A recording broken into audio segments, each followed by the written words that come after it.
Howdy guys, and welcome back to Merry Band of Animals. We haven't posted in a while, but oh well. I'm going to be playing some Dark Cloud now that I've finally gotten my recording set up so I can actually record footage from my PS2 and PS3. So, let's get started.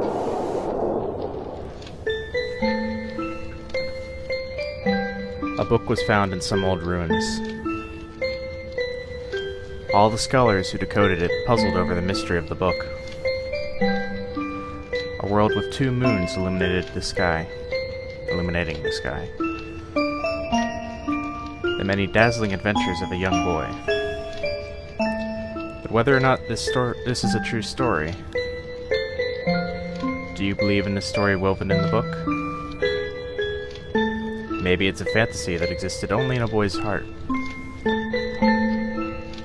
Let me tell you this story. This ancient book tells of a magical and magnificent fairy tale.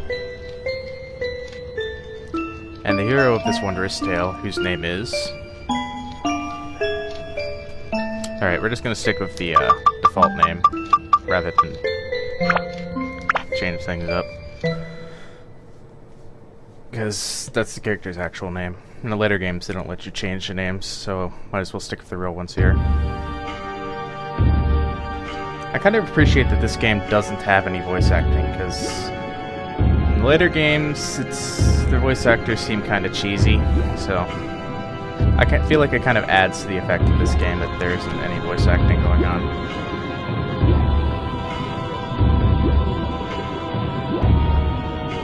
This game's actually one of probably my favorite game from my childhood.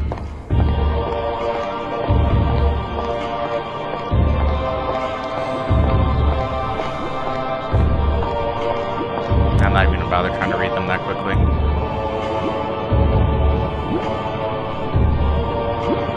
I always found this scene odd in this a little bit. I understand the game more now. So, yeah.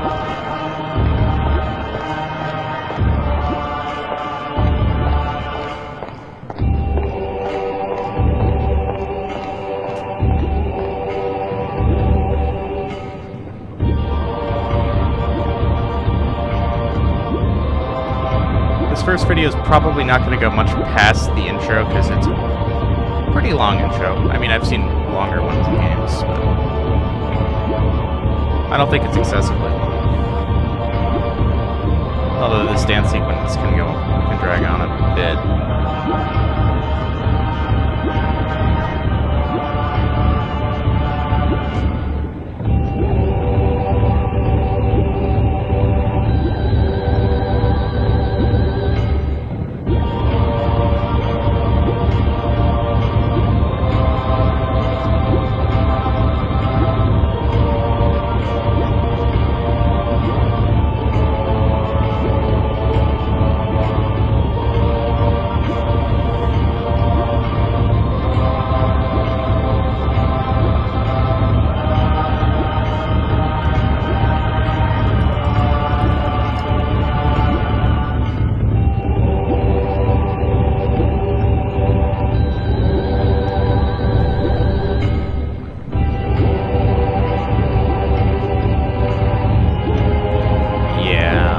Now that I remember it, or now that I'm seeing it, it definitely does drag on a bit longer than it needs to. Especially considering there's more cutscenes after this.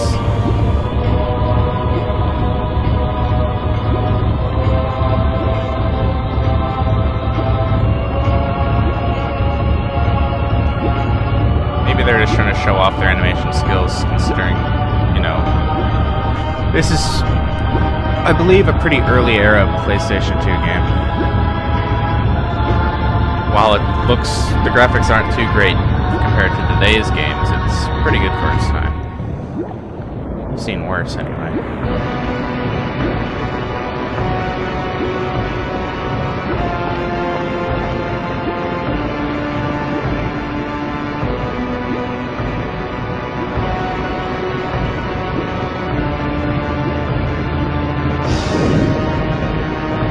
And there's the Dark Genie. Well,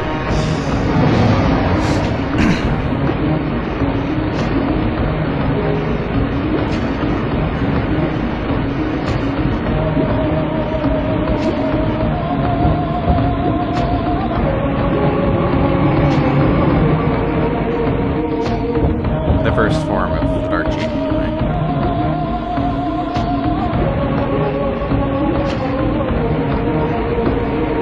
I'll try not to spoil too much because I've played through this game a couple times before.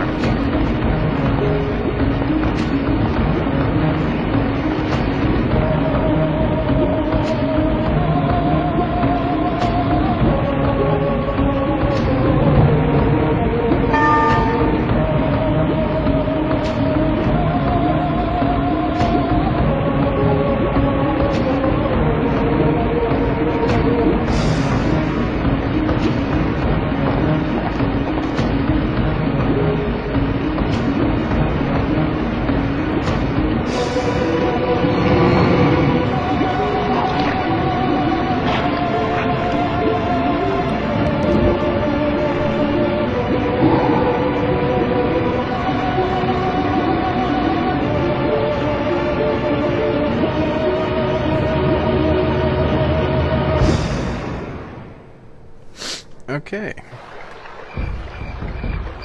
Now to Norrin Village.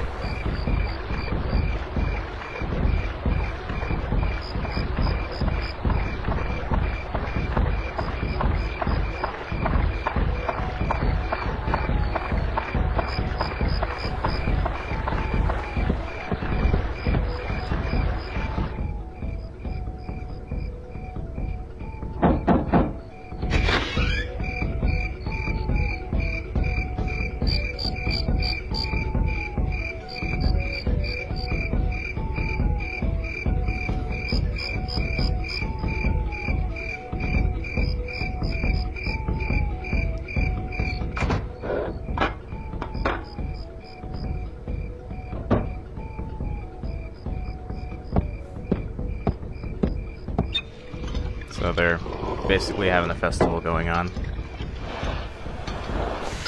And unfortunately, this festival will be interrupted.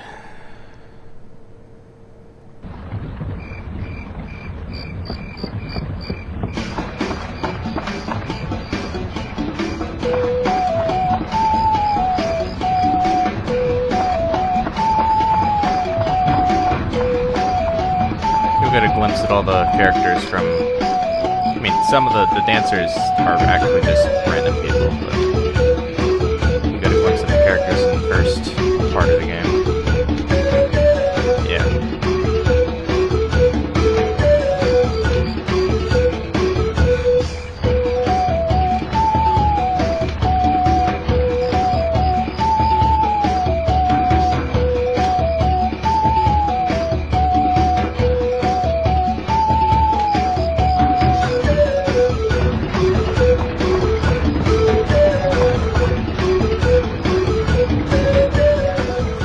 Kind of like the style of Norrin Village.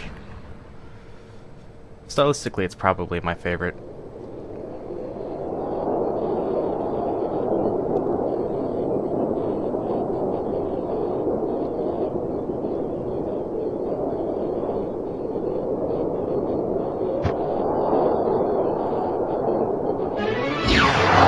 And here comes the destruction. Another scene that I think probably went on a little bit too long.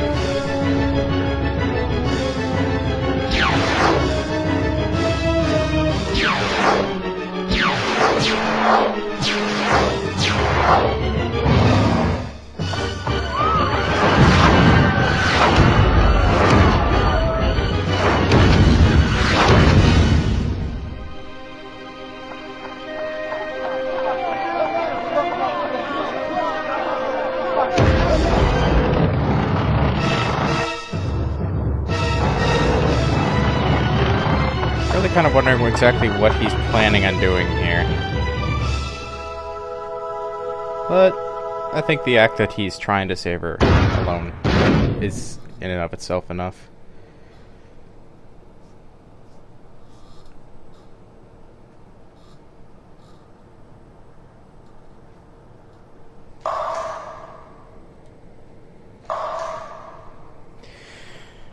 Now, a lot of dialogue sections with the Fairy King, who you will see in a second, tend to drag on.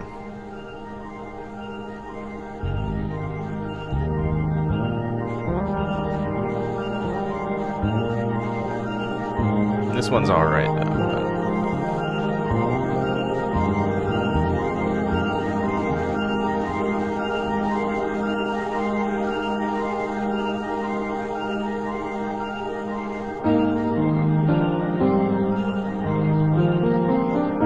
I'll try not to skip too quickly, but we do have to get through this.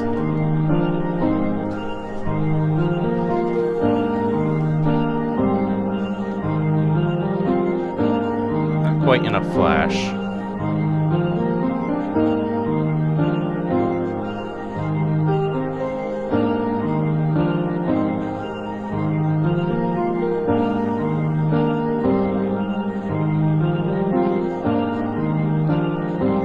Not given a whole lot of the backstory.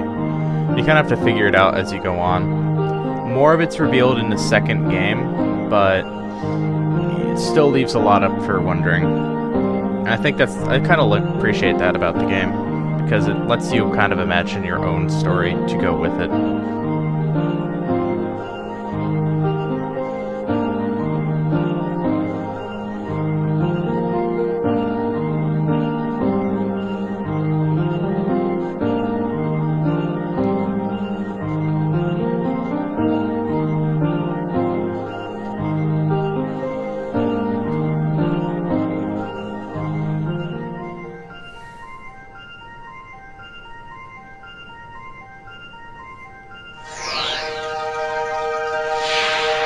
And there's Seattle.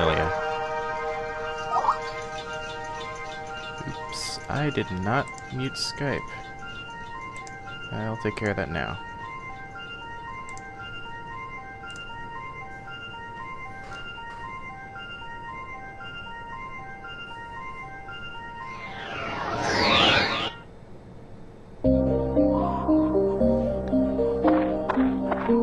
The valley that once was Norrin Village.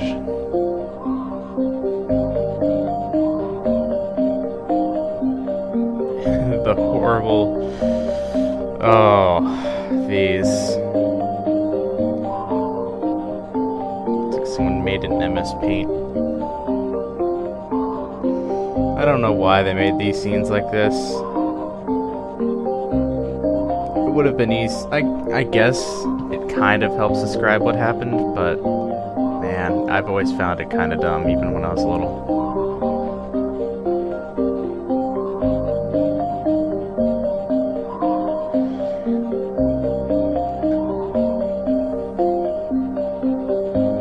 I can kind of break it down for you again if you didn't catch all of what he's saying when we do actually get some Atla.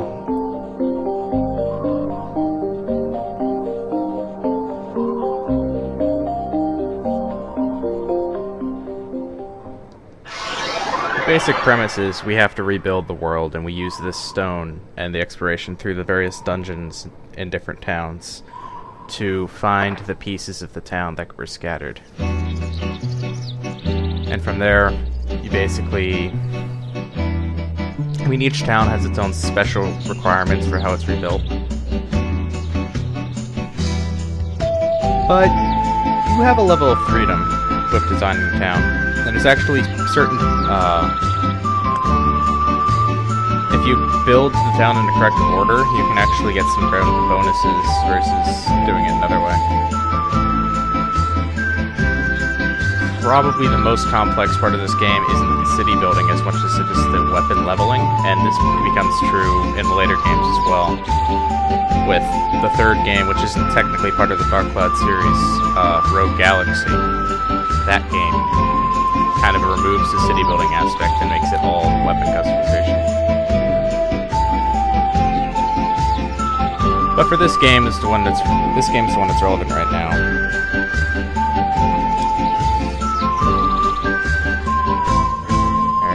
Norrin Village.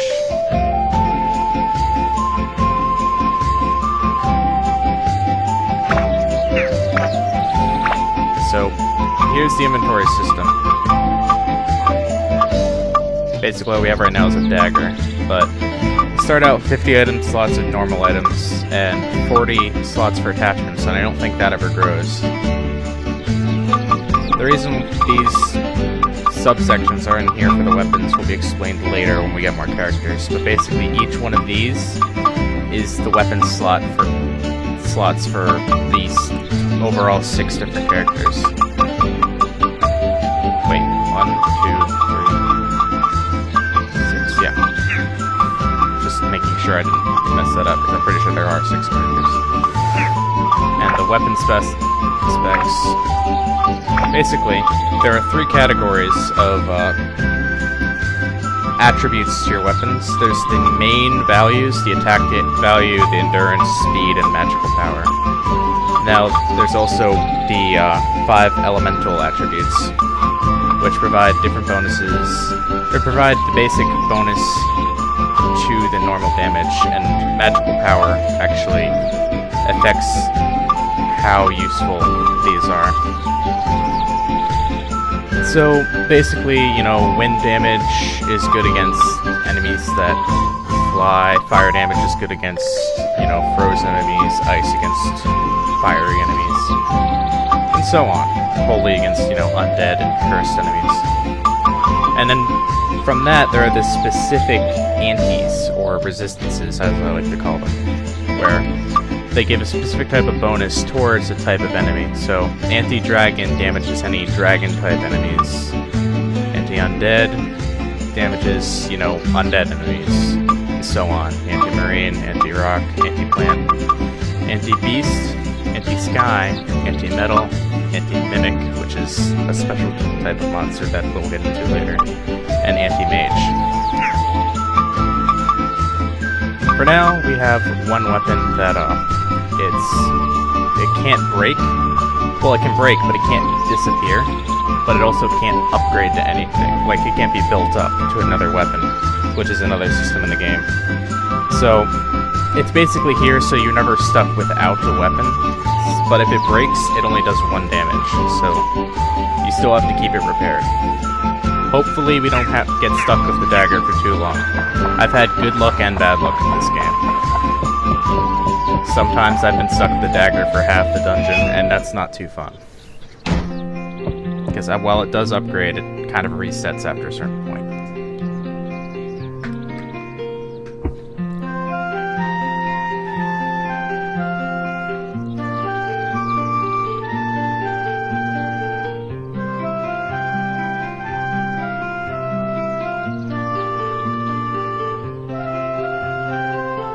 Dialogue of the Maris always seemed a little bit forced compared to other characters, but oh well.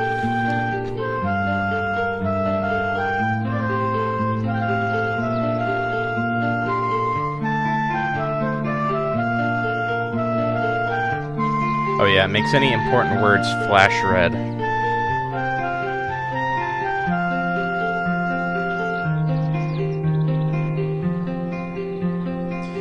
What I'm wondering is why the mayor suddenly thinks that I'm the one for this job.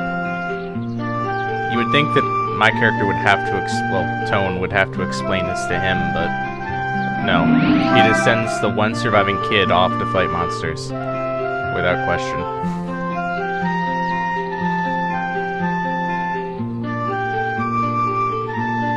The supplies he gives you are kind of minimal.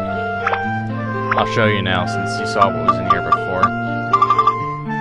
1, there's the cave key, but aside from that, he gives you antidote drink, water, bread, repair powder for a weapon, and escape powder if you need to get out of the dungeon immediately. I've always found it annoying that he only gives you 1, because usually by the end of going through 1 floor, you've used up at least these 3. Depending upon the dungeon's contents, you may not necessarily have to have used the water and bread, but the antidote drink also, if you get bitten by a bat, you get poisons, and there's other enemies later that also poison you, but they're the first ones. After that, you kind of are screwed if you get bitten again and get poisoned again. So, it's hard to go more than 1 floor at a time, which kind of makes it drag on. Also, I know if you go in here, you get a prickly, which is basically fishing bait. Which, early game is more useful just to sell, because they usually go for a pretty good price. Okay, there shouldn't be anything more around here. Not until I progress through the dungeon. Because one of the mechanics of the game is that as you progress through the dungeon, things become unlocked. Or, like, you get bonuses across the village where you can go and find items. Oh right, one more thing.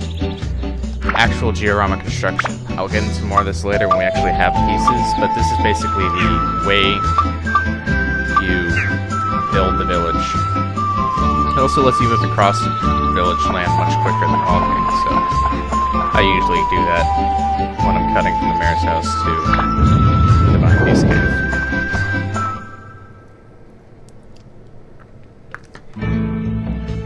I figure we can probably do the first floor, and then I'll probably call it for this episode, because it's gone on a little bit longer. But I did want to actually have some gameplay in the first episode. Okay, here comes another tutorial. I might skip through this a little quickly because I want to save some time.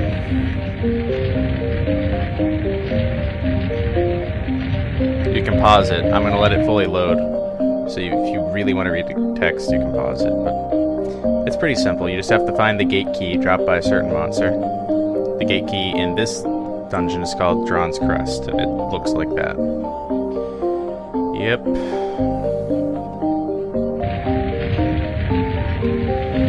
There's multiple ways to return to the ground level. If you've defeated all the monsters, you can go to your menu and Mind Connect if you don't have a way to actually, like, if it's a special level that you don't have the key to exit.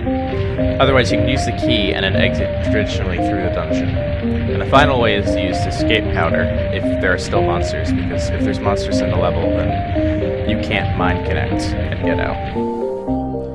Yep, exactly. More of these Microsoft Paint things.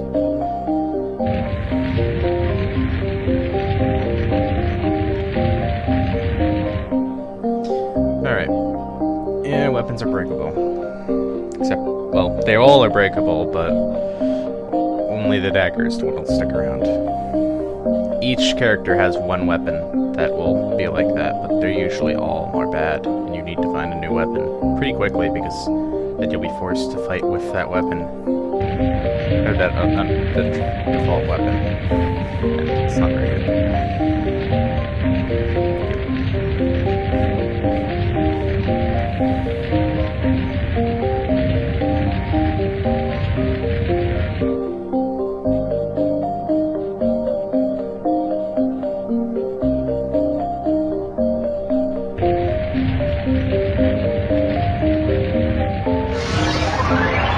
Alright.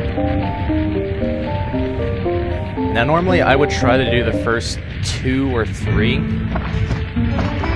Or at least 2. Oops.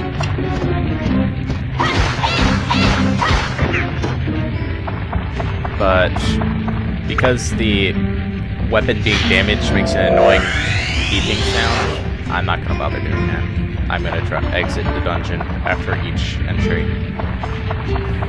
Okay, as you saw, we just got some Atla. Here's another one.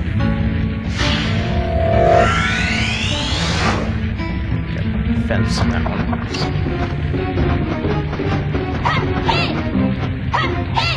Yep, okay. I don't know the exact percentage, but when a bat bites you, it can poison you, so I try to avoid it. Really? Tram oil? Yeah, we're not going to be going. I'll explain what that's for later. The map will give us, well, the map.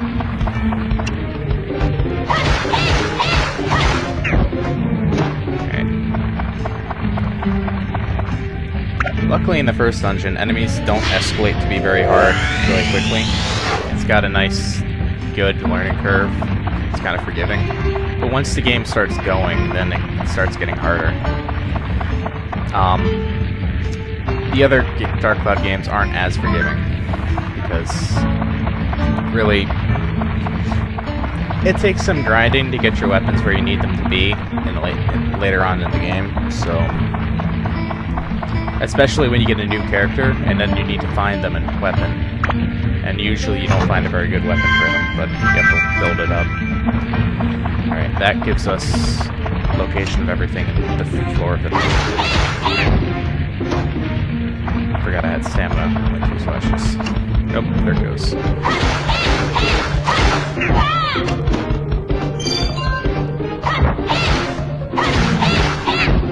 He dropped another prickling, so that's nice. I can sell that. I can't sell it yet, though. I'll be able to sell it once I have unlocked Gaffer's Buggy, which I think I get... I don't know. I do know that I have to build Paige's house and put her father in Pike and put him into the house first. Otherwise, when Gaffer tries to open up his shop for business, he'll hurt himself and he'll have fewer items for sale. So I have to build Paige's house before I can build Gaffer's Buggy.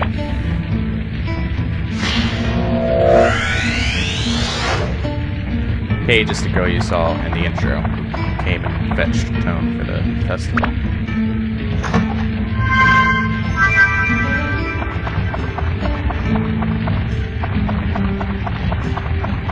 That was the exit, the yellow thing. But we're not done here yet. We do have a water pool, so I won't actually have to use my water. I might end up using water. Now that I have 2 of them, though, I want to conserve them, so... Alright. Yeah, we're poisoned.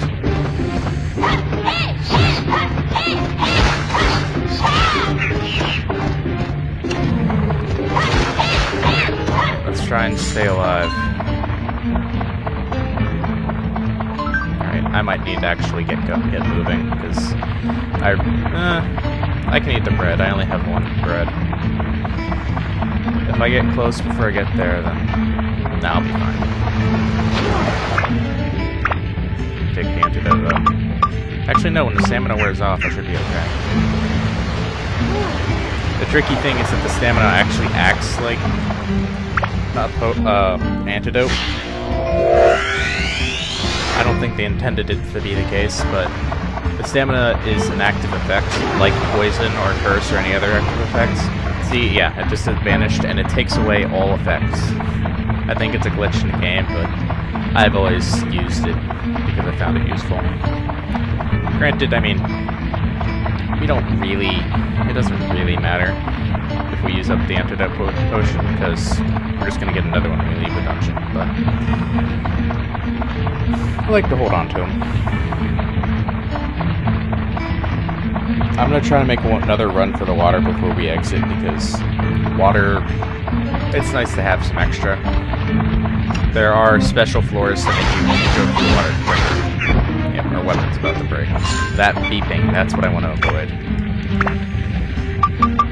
Normally I would push through it and let my weapon break and stuff, and just so I can get through a couple levels, but not today. Unfortunately, it doesn't look like there is another weapon in this floor, which I'm a little bit sad about. Yeah. I don't even think I have any weapon attachments to waste on the dagger anyway. Yeah, I don't even have anything. Alright, so I can upgrade it. Normally I would add attachments to my weapon, and it would add those attachments to the weapon so it would open up room for more, but because I have none, it didn't really do much. It will increase each base stat by 1 though, I believe. Yeah. My attack's now 7, endurance is 31, speed is 71, magic power is 3. So it does make it a little more powerful, so for now I'm going to have to keep doing that.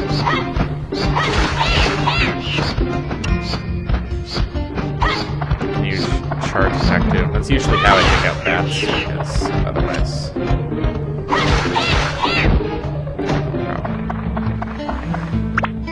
I haven't actually used Tone's full attack yet. Oh, maybe I have. I can't remember. This is his full attack. I think the final hit is as strong as charging and slashing, but hold on. I don't think this actually does any damage to the weapon. Yeah, it doesn't. This does, though. As you can see, it takes 3 damage, 3 weapon hit points off of my weapon. Alright. I'll hit the water and leave the dungeon, and that'll be it for this episode. And may go on and record a few more today, but maybe not. We'll see. We'll see how my recording setup is actually doing, because it's kind of jerry-rigged at the moment. I'm happy I have it working as well as I do, because the cord I got for this, normally people would be using something that was at a minimum $20, but the best way to do recording like this is usually to use like a DVD-R or a real recording card, which would be $100 or so. I'm not sure. I mean, I looked around and the prices do vary pretty widely. What I have here is a $7 choir that I'm using to record this. And it's not supposed... based on the reviews I've heard about it, I'm very lucky that I have it working this well. So, alright. We are just about done. I will leave the dungeon temporarily, and I suppose I can show off a little bit more. I'm probably going to edit a little bit out of the video, maybe. Alright. Actually, this is going to be another tutorial.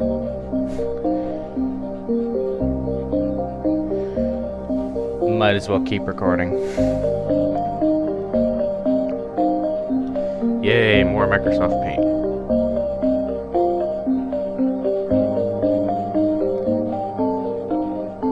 This is really not a good demonstration.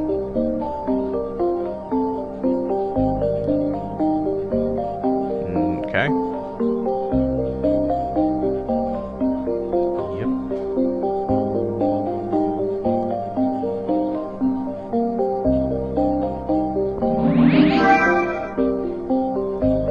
Yeah, that ultimately is just going to take up space in my inventory, and I'll eventually get rid of it by giving it to a storage. The first person is the hag in Norrin Village, but I'll put it in storage and never take it out again. Alright, so we got a few things. Not a lot, because it's just the first, but we might as well set it up.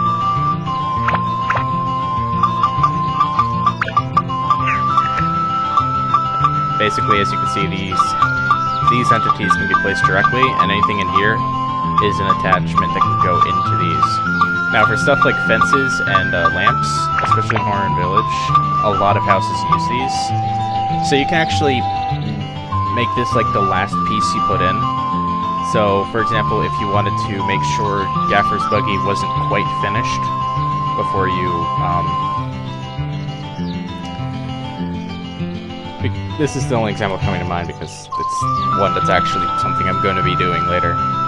If you want to make sure you don't finish Gaffer's buggy before you set up Pike's house, or Paige's house where Pike lives, you will just leave one item out and his house won't be complete. And then you can make sure you have stuff set up with Pike's house and then do it.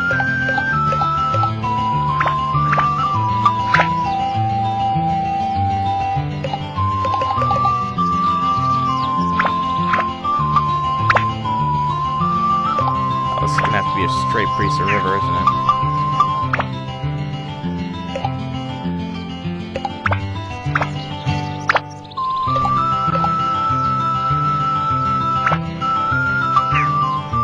Okay, I don't have enough river. Let's have to deal with that then. And random trees. One more thing. See these boxes? These are the bonuses I was talking about. Things that are just left. Ooh, red. Good thing I didn't use my red then. And more water. Okay, we're actually set. We could do a couple floors if I only could found some repair powder. And there's one final mechanic. When you talk to people, they'll tell you for a basic intro. Basically, usually Hello can give you certain tips, but I mean, I know all the tips because I've played this enough times, so I usually won't be clicking that. How should I rebuild Norroon is basically asking them what kind of specific scenario they want their house to be placed at. So, he wants, basically you can interpret that as he doesn't want to live too far away from the dungeon. He must be placed nearby it. And... Yep. That request basically opens up some of these question marks. Now I know what that is. I know that that's his room. That is his side room, as you can see the image, and that is his barbell. I still don't know what these two are because I haven't unlocked the other character yet. And that'll be all. There's probably more boxes around to find. And, oh. That gets annoying after a while. But yeah, there's more around, but I think I'll grab them in the next episode. That'll be it for this episode. This is Machete Tigre of the Merry Band of Animals, and I'll see you next time.